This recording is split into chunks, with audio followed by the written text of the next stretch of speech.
Hi everybody, Taylor Caprara here with Evans Mills Raceway Park. We're getting up to speed tonight with Josh Verne Jr. Josh, how are you tonight? Good, how are you? Good. So 2019 track champion, ended out the year with 9 wins. That's an excellent season. Tell us a little bit about your 2019 season, what we're going to do to get ready for the 2020 race season. Yeah, our season kind of started off slow. We won the championship before, so we came in the second year, higher expectations, and we lived up to them for the most part. We were mixed with the sports compact, so there was a couple times we didn't cross the line first, but we still won. Gotcha. And yeah, it was good. Thanks to my dad, everybody. They make my job easy. No, that's awesome. Obviously, there's a lot of people that go into, a championship season. You have a race team behind you. You have parents behind you. Would you like to thank some of those guys? Yeah, obviously, first and foremost, my parents. They give me the stuff to do it. I got to thank Kelly's Tax Service, Kathy's Tax Service, Bustler Construction, CW Contracting, Fargo's Market, the New Pier. All my pit crew, like I said, I'm not a very hands-on guy, so they do the stuff, and they make my job easy. Yeah, well, that's awesome. Everyone's got to have a great crew behind them to win to be a several-time track championship.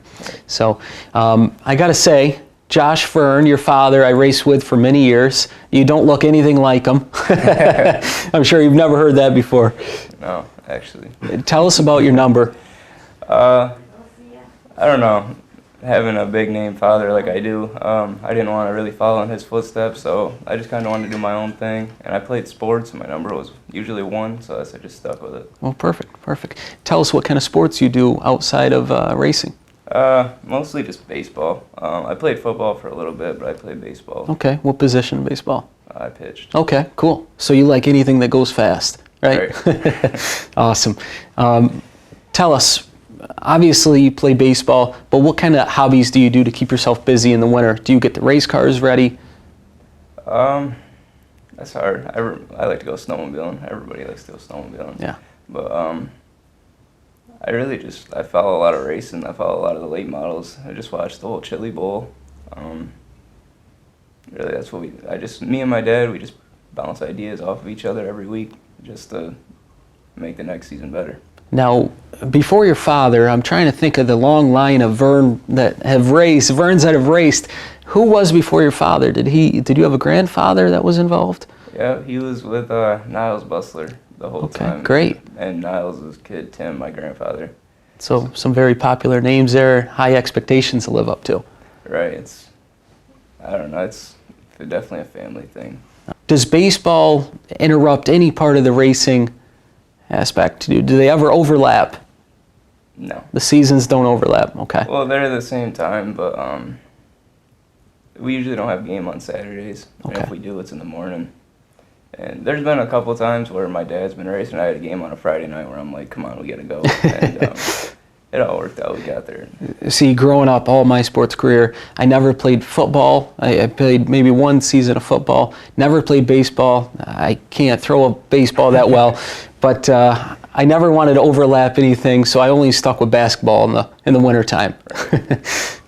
Who is your biggest inspiration? Oh, obviously it's my dad. I grew up, I can't remember a weekend during the summer I wasn't at the racetrack. But, from the area we're from, everybody looks up. Tim McCready's a big guy. Stuart Friesen. And locally, Taylor Absolutely.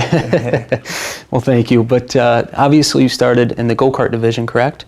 No. So you jumped right into the Thunder Stocks. Well, back when Dad had his sportsman for a year, I ran 1 novice race, and then we went to the Outlaw 200 and raced in the novice. But then we both kind of wanted to race, and we didn't have enough funding for 2 sportsmen. Right. So we went to Thunder. So we built 2 Thunder Stocks and just kind of had fun the last 2 years. Yeah. Now you have 2 cars. Does your father ever want to get back into one? Or do you kick him out to the curb and say, you're not hopping in one of my cars?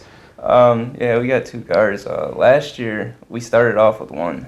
And then, I don't know, the Honda Civics kind of became a thing, a new trend. So we found one of those and got one of those. But we were winning races. I was comfortable with my own car. So tell us a little bit about your car. What do you run? A Honda Civic, and what was the other car? The new car is a Honda Civic. We have a Pontiac G5 now.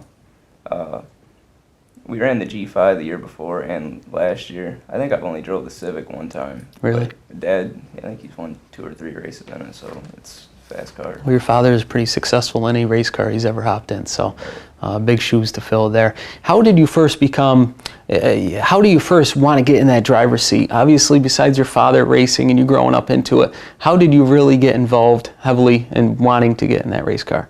Well, that was really it, just being there the whole time. I mean, I wanted to be in a go-kart, but what Mama says goes, so that never happened. But I don't know. My grandfather was the one that first gave the idea for me to get into sportsman, and once you get into C, you don't want to get out. Yeah, absolutely. Well, you guys also have the advantage that Lee does a great job with Evans Mills as far as opening up a practice session on a weeknight.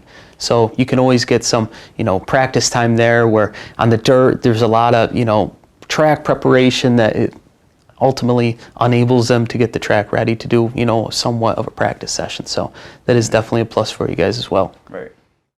So Josh, I understand we have some new plans going for 2020. Can you tell us anything yet? Is the cat out of the bag or? Yeah, it's getting there.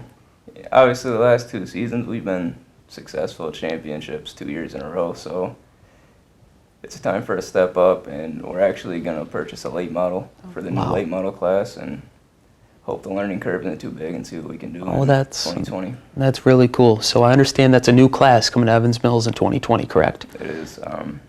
I don't know much about it. Ever since I found out, I've been doing quite a bit of research about them. So come May 2nd, I think that's the first race. We'll see what we can do. Well, going into a new class that is new to the track, everyone will be in the same beginner boat, so no one has advantage on anyone as far as that goes. What kind of race car is it? Actually, I don't even know yet. Okay. A little early in the stages yet, or maybe he just doesn't want to tell us yet.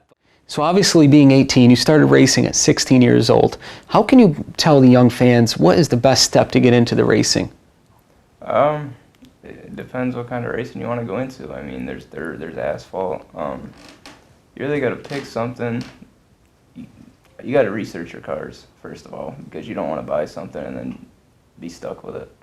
You got to do your research, see what makes the car go. Obviously, you got to have some money somewhere to get started, but there's a lot of pages on Facebook. You look for cars, you research your cars, then you buy your cars. I don't think there's one way you learn how to drive. You get better, but I don't know, for the most part, you got to have it. Sure. Was there something that was a deciding factor for you to go, to asphalt rather than dirt, or is it something that?